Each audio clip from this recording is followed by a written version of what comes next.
السلام علیکم ورحمۃ اللہ وبرکاتہ۔ آپ دیکھ رہے ہیں آپ کے سوالات کے جوابات Q n A season with team Zulfiqar.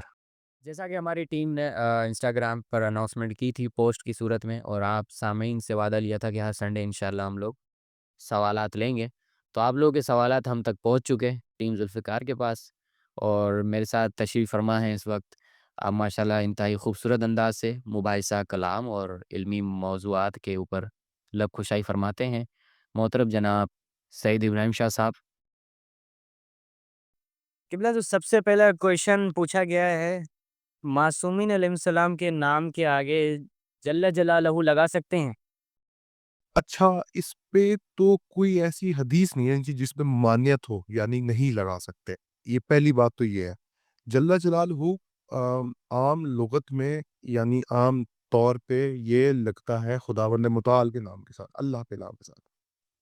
مسئلہ یہ ہے کہ کوئی ایسی حدیث تو ممانعت نہیں کر رہی ہے، لیکن جو مناظرین حضرات ہیں یا جو مخالفین سے بات کرنے کے عادی ہیں، ان کے لیے یہ بات ہے کہ وہ یہ استعمال نہ کریں۔ اس کی وجہ یہ ہے کہ جب آپ یہ لفظ استعمال کریں گے تو مشابہت عوام الناس کی ذہن میں جائے گی، حالانکہ آپ مشابہت نہ بھی کر رہے ہو اللہ سے، لیکن عوام الناس کی ذہن میں جائے گی کہ آپ مشابہت کوئی پیدا کر رہے ہیں، یعنی کوئی تشابہ ہے، یعنی اللہ اور ان میں کوئی چیز، کوئی سملیرٹی ہے جو کہ آپ کو مناظرے میں نقصان دلوائے گی۔ بہرحال اس میں عقیدتاً اور نصوص سے کوئی چیز نہیں وارد ہے، لیکن لگائی نہیں تو بہتر ہے عوام الناس کے سامنے۔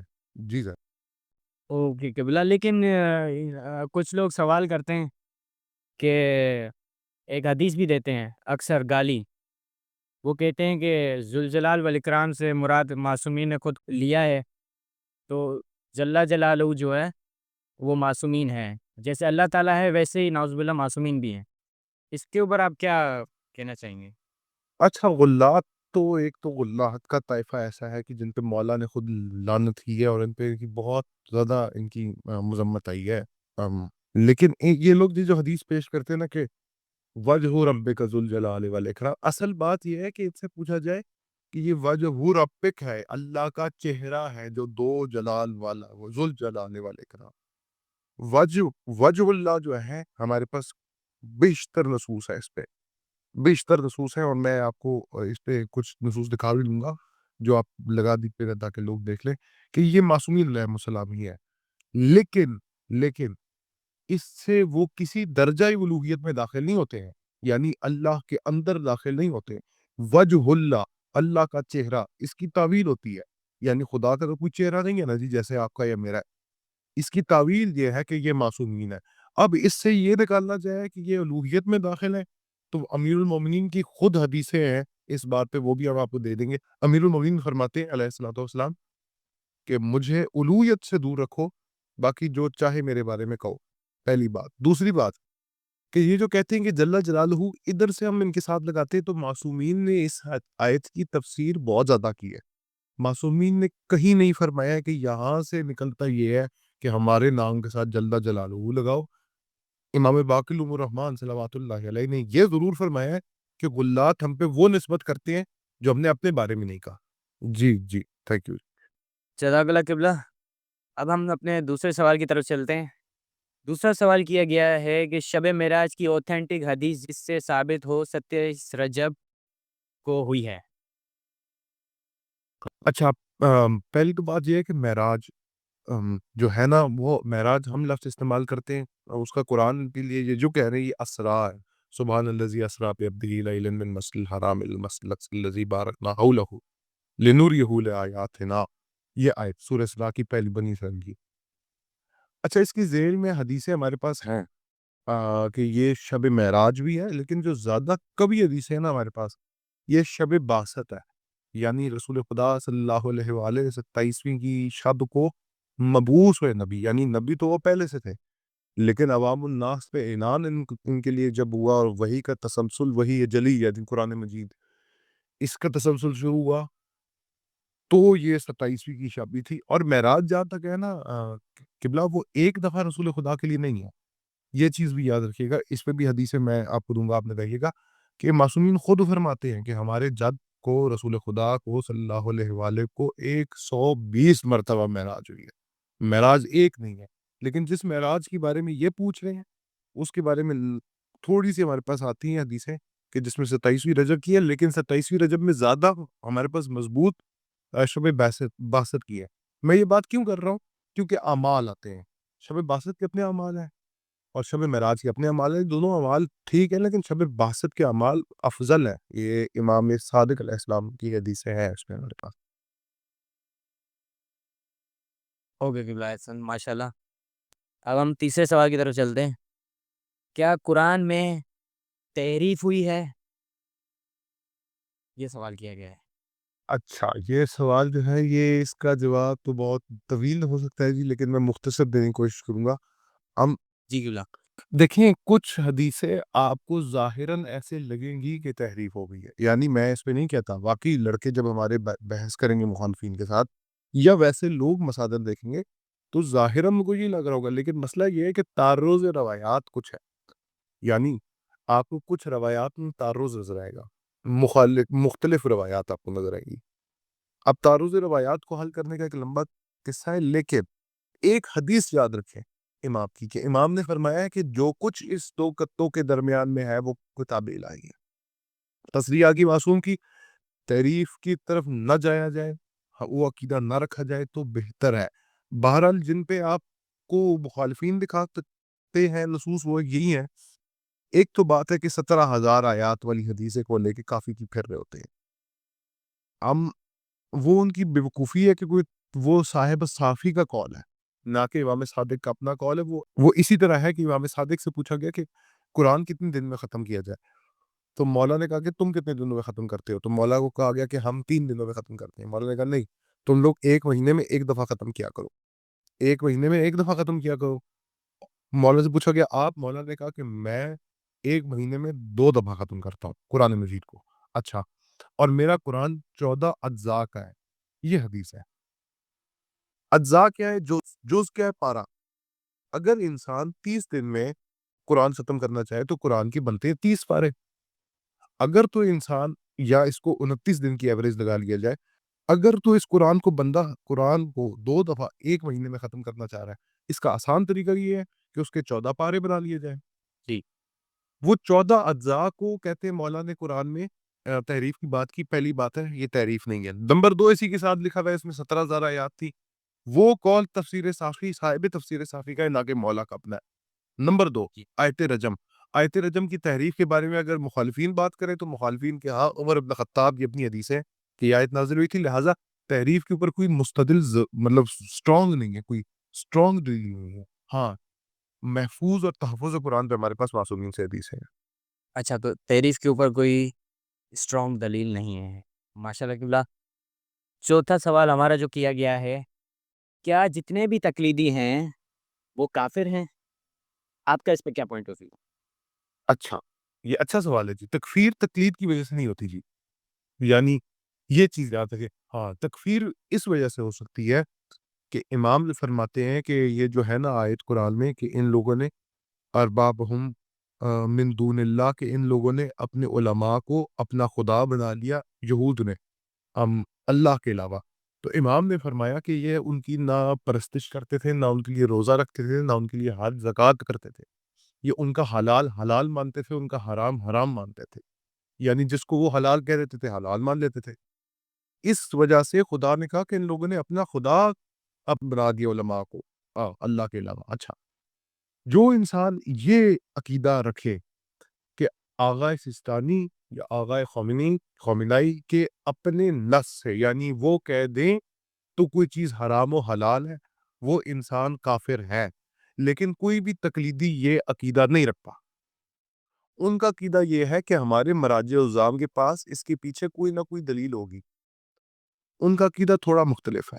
تو لہٰذا سارے تقلیدیوں کو آپ کافر نہیں کہہ سکتے، ان میں سے کوئی غالی ہو سکتے ہیں اپنے عقیدے کے لیے، جو یہ کہہ کہ نہیں آغا سستانی جو کہ وہ حجت ہے، یہ بات کرنے والا جو ہے اس کی تکفیر ہو سکتی ہے اگر تو علماء کے پاس اس چیز کو پیش کی جائے۔ نمبر 1۔ نمبر 2، زیادہ مسئلہ ہمیں تکفیر کا، جہاں تک میں بات کر رہا ہوں، وہ مسئلہ ولایت فقیہ کا ہے کہ جب یہ غلوف کرتے ہیں در ولایت فقیہ، اپنے علماء کو یہ کہتے ہیں کہ ان کی ان کی کال پہ لبیک کہنا ایسی واجب ہے جس طرح مسلم میں عقیل بھی تھی، یا ان کو علی زمان اور حسین زمان بناتے ہیں، یہ بات جو ہے یہ باعث صلب ایمان ہو سکتا ہے۔ جی اللہ یہ دیکھا جاتا ہے، ابھی ریسنٹلی ایک میں کمنٹس پڑھ رہا تھا، تو اس میں ایک کمنٹ ملا کہ جانم فدائے رہبر معظم. اب اس سوال کیا گیا کہ جان جو ہے آپ کی وہ تو ایک ہے، اب آپ کے سامنے رہبر معظم صاحب بھی ہیں، ہمارے آخری امام بھی ہیں، تو اب آپ اپنی جان کس کے اوپر قربان کرنا پسند کرو؟ انہوں نے کہا ہم آخری امام پہ، تو آخری امام ہم نے کہا کہ موجود تو ہے نا، آپ یہ نعرے کیوں لگا رہے ہیں ان کی موجودگی میں؟ وہ جواب نہیں کوئی. اصل میں قبلہ ان لوگوں نے میں تھوڑی سی ان لوگوں نے مسئلہ یہ کیا ہے کہ ان علماء نے اگر نہ بھی چاہا ہو تو ان کے مقلدین حضرات نے یا جو ان کو رہبر مانتے ہیں ان لوگوں نے کیا کیا کہ ان کو معصومین کے سامنے لا کے ایک ان کے ساتھ کھڑا کر دیا ایک اپنا امام۔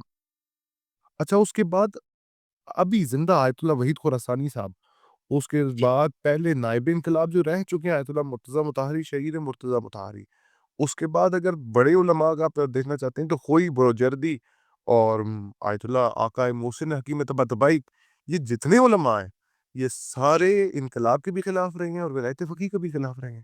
تو یہ مسئلہ علماء کے اندر مختلف ہی رہا ہے، یہ نہیں کہ جب ہم لوگ یعنی عامہ یعنی علماء کسی الگ طبقے کے اندر یہ مسئلہ اختلافی ہے، یہ تو بڑے بڑے مراجع تقلید ابھی آیت اللہ بیٹھے قوم کے جو مراجع بیٹھے ہوئے ہیں وحید خراسانی صاحب نہیں مانتے ولایت فقیہ کو، بالکل نہیں مانتے۔ اچھا ہاں جی نہیں مانتے، آیت اللہ شہید شرازی نہیں مانتے ہیں۔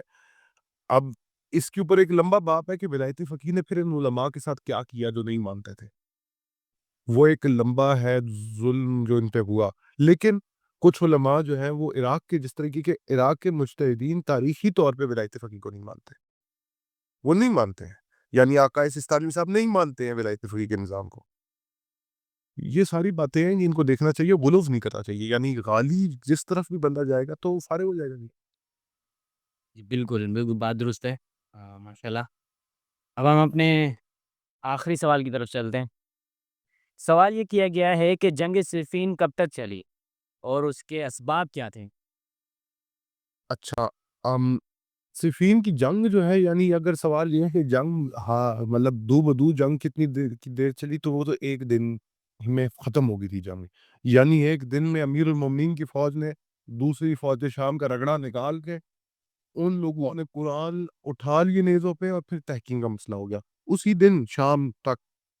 تو اگر وہ تحقیق کا مسئلہ نہ ہوتا تو اللہ ماشاء اللہ یہ فوج شام ساری کی ساری امیر المومنین کی فوج بزاد میں آ جا کے ختم ہو جاتی، لیکن چونکہ امیر المومنین کا حکم ہو گیا تو پھر تحکیم کی گئی۔ اچھا اس کی اسباب کیا ہے؟ اس کی بہت لمبے اسباب ہے، اس کے اسباب تبھی سے ہیں جب سے فتح مکہ ہوا ہے۔ رسول اللہ صلی اللہ علیہ وسلم والے نے ان کے والدین جو ابو سفیان اور دوسری ان کی اماں صاحبہ ہندہ جو ہے یہ ان لوگوں نے ظاہراً اسلام لائے، اور ان کے خاندان کے اندر سے سرداری کا زور جو کہ تاریخی طور پہ بنی امیہ اور بنی ہاشم پر آئے، مسئلہ وہ نہیں گیا، اس کا انکار کرنے والا بدیات کا انکار کرے گا۔ اس کے بعد جو ظاہراً مسئلہ بنا جنگ صفین کا، جو یعنی کہ جو فوج شام نے بہانہ بنایا وہ تھا قتل عثمان، وہ قتل عثمان تھا، اور امیر المومنین پہ الزام لگتا تھا کہ آپ کی سانس نہیں لیتے۔ امیر المومنین فرماتے تھے کہ اس کے ولی زندہ ہے، یعنی اس کے بیٹے، اچھا اس کے بیٹے میرے پاس آئے، مقدمہ لائے، میں قصاص کا مسئلہ سنوں گا، لیکن یہ تو نہیں ہو سکتا نا جی جس کو آپ کہیں اس کو ہم قتل کر دیں قصاص کے ذریعے۔ بالکل. تو امیر المومنین نے قصاص لینے میں توقف نہیں کیا، امیر المومنین نے اس کی انصاف کے حدود قائم کیا اور کہا میں قصاص کے مسئلے کو سننا چاہتا ہوں۔ معاویہ نے کہا کہ نہیں میں اس پہ لڑوں گا۔ امیر المومنین نے جنگ پہ جب آمادہ ہو گیا تو امیر المومنین نے جنگ کا اعلان کر دیا۔ اچھا اس سے پہلے یہ دیکھیں کہ اس جنگ کا اعلان ہونے کے بعد پتہ چلتا ہے کہ بصرے میں بغاوت ہو گئی ہے، اور اماں جان اچھا حضرت اماں عائشہ جو ہے ان کی جنگ جمل ہوتی ہے، یعنی امیر المومنین کی فوج کو رخ بدلنا پڑا ہے، پہلے ادھر گئے ہیں، ادھر ان کو ہرایا ہے، پھر ادھر آئے ہیں۔ فوج اچھا تھکی ہوئی تھی، اس کے تازہ تن دستے شام کے کھڑے تھے، لیکن سبب یہی بنا کہ وہ کہتے تھے کہ قصاص عثمان نے محمد ابن ابی بکر کا نام لیتے تھے، مالک اشتر کا نام لیتے تھے کہ یہ قاتلین عثمان میں سے ہے۔ اچھا یہ ساری بات ہے، لیکن اب مخالفین کے اپنے علماء جو ہیں جس طرح بدر الدین عینی حنفی ہو گیا، وہ خود اپنی کتاب میں لکھتا ہے جو شرح ہے، جو اس نے شرح لکھی ہے اس کے اندر وہ لکھتا ہے کہ یہ معاویہ کی جو جنگ ہے یہ صرف اور صرف خلافت کے لیے اس نے جنگ لڑی ہے، طاقت میں آنے کے لیے۔ قتل عثمان تو ایک بہانہ ہے۔ اچھا جو ہاں جو بات ہم بھی یہی کہتے ہیں کہ قتل عثمان کا بہانہ بنایا گیا ہے، اور اس قتل عثمان کے بہانے پہ اس نے اپنی جو مرضی تھی حکومت کی اور طاقت کی اور سلطنت کی جو اس خاندان میں پہلے سے تھی، وہی اس نے جی اپنی خار تھی وہ اتاری امیر المومنین سے۔ اور پھر آگے آپ دیکھ سکتے ہیں کہ صفین کے اندر تو یہ ہار گیا جنگ، اس کے بعد انہیں قرآن نیزوں پہ اٹھا لیے۔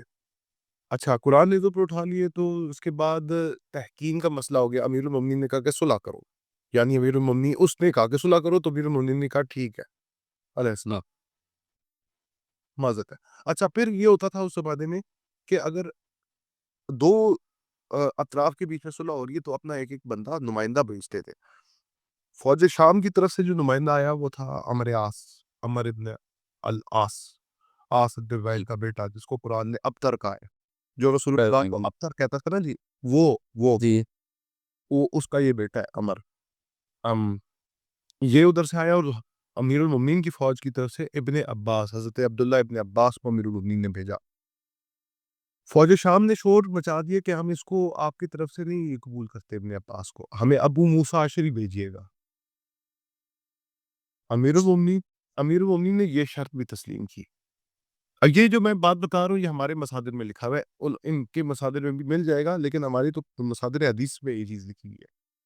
جی امیر المومنین نے جب ابو موسیٰ اشعری کو بھیجا تو یہ بیٹھ گئے، اور ابو موسیٰ اشعری کو ابن عاص نے کہا کہ ہم کیا کرتے ہیں کہ اس مسئلے کی بنیاد جو ہے وہ معاذ اللہ امیر المومنین ہے، اور یہ دوسرا ہے، یہ حضرت مامو جان ہے۔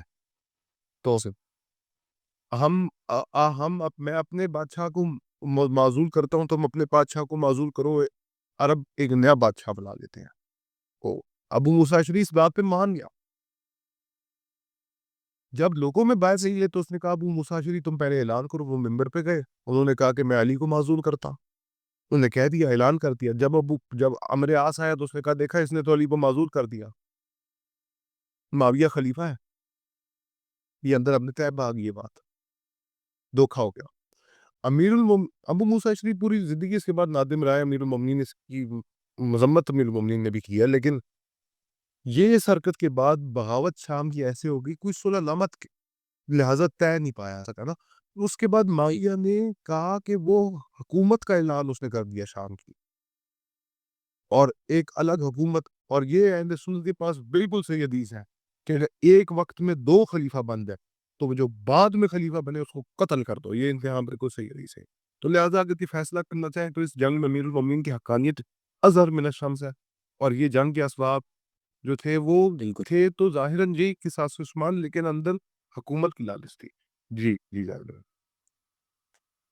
جی جزاک اللہ قبلہ، ماشاء اللہ سے تمام سوالات کے جوابات ہوئے اور بڑی خوبصورت انداز میں ہوئے، اور ہماری ٹیم آپ کا شکریہ ادا کرتی ہے کہ آپ اپنا جو قیمتی وقت تھا ہمیں دیا ماشاء اللہ سے، اور میں امید کرتا ہوں ویورز کو بھی جو ہے نا سوالوں کے جواب جو ہے آیا ہوں گے، اور وہ بھی اس جوابوں سے سیٹسفائی ہوں گے انشاءاللہ۔